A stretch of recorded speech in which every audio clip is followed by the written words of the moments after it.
NC State, Pitt. That's the matchup this weekend for Dave Doeren and the Wolfpack. This is a game that if Dave Doeren wants to have momentum, if he wants positive vibes around this program, if he wants any shot at positive vibes around this program going into the offseason, I think you got to beat Pitt on the road this week.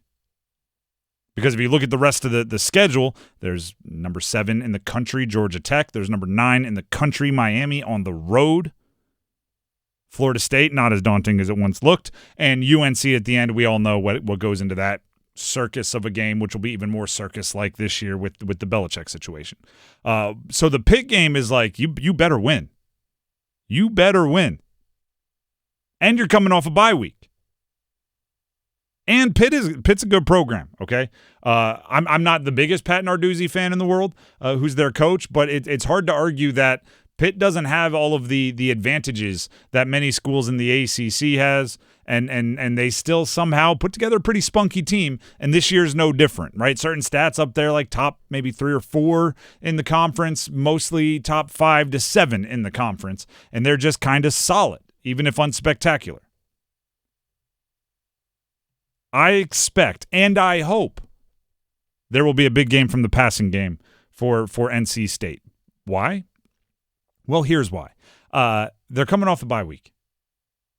They're coming off the bye week, and I think when they self-scout, when NC State's offensive coaching staff gets together and with that extra week, the most productive way I think you use that extra week is getting healthy. The next most productive way I think you use that extra week is self-scout. Right? On a normal 7-day week, Saturday, you play another game on Saturday, you have to immediately turn the page, start watching tape of the other team, start getting ready, start building your game plan. With that extra week, you can spend more time watching you and figuring out what you're doing wrong rather than figuring out what the other team's doing wrong and trying to exploit it. I think they're going to recognize that Hollywood Smothers is a monster. He is still the engine that drives the offense, and they need to get the ground game going. But during the moments where the offensive line isn't playing up to its potential, maybe, and we've seen it a few times. I think the offensive line for State has had some really good games, but I think they've been inconsistent. I think you can use the short passing game a bit more effectively, and you can use Hollywood Smothers in the passing game a bit more effectively. And then it becomes, you got to play the cat and mouse game, right? You can complete some passes to loosen the defense and get the run game going, right? This isn't 1994 when you used to always have to establish the run and throw off the pass. You can now establish the pass and run off the throw, even if your priority is getting the run game going. The priority, whatever the scheme is and whatever you want to do in terms of play calling, the priority just has to be, whether it's pass or run, get the ball into Hollywood Smothers' hands. Like you said, he's an explosive playmaker. He can get this offense going where it's not necessarily just been the offense that's been struggling ever since basically the Duke game. Mm-hmm. But if the offense can go out there and put up some quick points and get some explosive plays, that'll at least help kind of motivate them to get into that rhythm that they haven't been able to find basically since they beat Wake, and that was second week of September, and now it's going to be October 25th tomorrow, and they haven't won against an FBS opponent since then. So they need to get back on the right track if they want to at least have a chance to play in a bowl game this year. And then the way to do it is to give it to your playmakers, and that guy is Hollywood Smothers. Here's what I want to emphasize on getting the ball to Hollywood Smothers. And I think certain teams in the NFL are learning this about really good running backs. Ashton Genty is obviously a monster, and he's dealing with some of this, where the great running backs don't need much, but they need something, right? If they're getting hit 2 yards in the backfield, they'll make the first guy miss, and they'll get tackled for a 1-yard gain, right? They'll run the first guy over, and they'll get back to the line of scrimmage. And our eyes will say, wow, what a great play by the running back. The stats will say the running game is ineffective. You have to find a way to give Hollywood Smothers. You don't need him 5 yards before contact past the line of scrimmage. Give him 1, right? Give him 1 yard past the line of scrimmage before contact, and he'll do the rest. He's good enough, but you got to give him that 1 yard. So that's what I think they've kind of been maybe a little off on is finding the way to get the defense off balance enough that Hollywood Smothers can get that 1 yard or 2 yards or, space on the edge, whatever it is, to get him to where he can do the rest. And I think of it like anything, like any sport in the history of sports, except for maybe baseball. Although maybe sometimes it gets crazy in the base paths. Like if you're trying to make a guy miss, all you have to do is get his momentum going one way, right? Shootout goal, right? You get the goalie leaning one way, puck to the other side. Punt return, right? You see, what do? They kind of drift right, plant, go left, right? You just need to get everybody's momentum going one way, go the other. Play calling is no different. It's not literally like a leaning momentum, but you need to get the defense leaning pass, run. And then they lean forward, right? All the weight's on their toes. They're coming downhill, pass. It's not rocket science. I'm not breaking anything new here, right? This isn't like I'm not inventing the West Coast offense with Bill Walsh. But what I'm doing is establishing that State has one of the best advantages that a offensive play caller can have. They have a special talent in the pass game in C.J. Bailey, and they have, I would say, an even more special talent in the run game in Hollywood Smothers. And it is part of the joy is using them both to make each of their jobs easier. And I think at times when the games got tough, there wasn't that back and forth, right? There was, we're going to try to get Hollywood Smothers going. Hollywood Smothers, oh no, we're behind.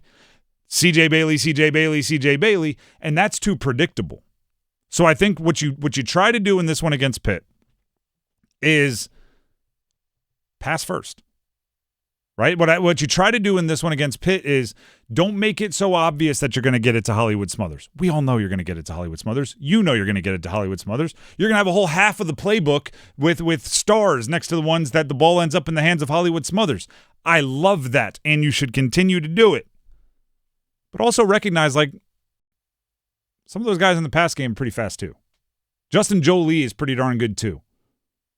And if that gets some of the pressure off the offensive line, I think that's important. And then, trust me, once you get things going, and I think they've done a good job being balanced for most of the year, once you get things going, Smothers will find his big plays.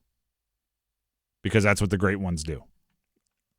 He's like 5th in the country in rushing yards, or at least he was before the bye week. So, like, you don't have to worry about him getting volume. Yeah. He'll have it. Well, as much as the balance on offense and getting that momentum going is important, I think the really important thing is to bow up on defense. Defensive issues, I think, has been more of the problem for NC State. I mean, especially on third down. I mean, going all the way back to that Virginia game, which they actually won, thanks to the late turnover from Chandler Morris. I mean, just getting stops, especially on those short yardage situations, it seems like they're getting gashed in the run game. Got to make tackles in the open field. Can't let Pitt get out to a lead. I mean, we saw a couple games where teams have jumped on them early, like Virginia, like Wake Forest, got out to a quick 14-0 lead again, a game they came back to win. But, you give up 45 to Duke. Defense in the second half against Notre Dame, not the best. Definitely need to see a little bit of progress on that side of the ball if they want to compete and try to find a bowl berth this season. So I don't talk enough about the NC State defense, and I'm glad you brought it up. And I don't think it's like a subconscious thing. I think it's a conscious thing. I knew their defense would struggle. They were changing their scheme. Yeah. They quite frankly, when we asked Dave Doeren before the season what position battles he was excited about, his response was basically everyone on the defense. Like, there were spots. I wouldn't be surprised if there's different guys in different roles coming out of the bye week. If the defense didn't use it to shake things up, but also, and I understand how ridiculous this is, and I encourage everybody to check out Pack Therapy, the podcast. I co-host it with Mike Lennon, former NC State quarterback, and it's available everywhere podcasts can be found, including our YouTube, 99.9 The Fan, and our app, 99.9 The Fan. He brought it up, and he acknowledged, so I'm not like, telling this out of school and making fun of him because he gave the same qualifier I'm about to. He was like, this defense doesn't have Peyton Wilson. And then they certainly do not. And then he acknowledged, like, not many do, right? He's one of them ones. But the point he was trying to make is there's not a lot of dynamic playmaking on this defense. They don't get their hands on the ball very often. The secondary isn't tipping a lot of passes and giving themselves for the seemingly lucky interceptions that the great secondaries get. There's not a lot of sacks on that defensive front. There's not the guy that can take what might have been a 12-play drive by the opposing team's offense and turn it into a 2-play drive. There's not that. At least we haven't seen it yet. Yeah. Sebastian Harsh at times has made like a play. Kean Sloan super early on made a few plays, a couple of transfers. But my expectations are so much higher for the offense that when you're going up against a team like Pitt, I'm much more inclined to say, okay, if they score 30, you have to score 35. And blame the offense if they don't score 35, then blame the defense for allowing 30 because it's like a potential thing. That's like the potential path to victory for NC State, knowing that they're probably not going to shut down the game on defense. And they're banged up on defense too. They have been dealing with injuries on that side of the ball basically all season, but you can't be allowing when you give up 45 points to Duke. Or again, it's not so much like offensive explosions, but it's getting the stops on third down and getting the stops on those crucial moments. That's when you really need to step up and make tackles, and that's in particular that just getting tackles in the open field has been something they've struggled with. So hopefully they can shore that up. They've had the extra week to prepare, to work on it. Coming into Pitt, it's not going to be easy. Pitt's a good team. They've been playing well, particularly lately, but hopefully they keep this one close tomorrow. Some coaches do that too on bye weeks. They carve out like 10 minutes on a Tuesday bye week practice and work on tackling form just because we need to get back to the basics. We got a little extra time. Quarterbacks, we're going to work on handoffs. I'm like, all right, relax. But, coaches are coaches for a reason.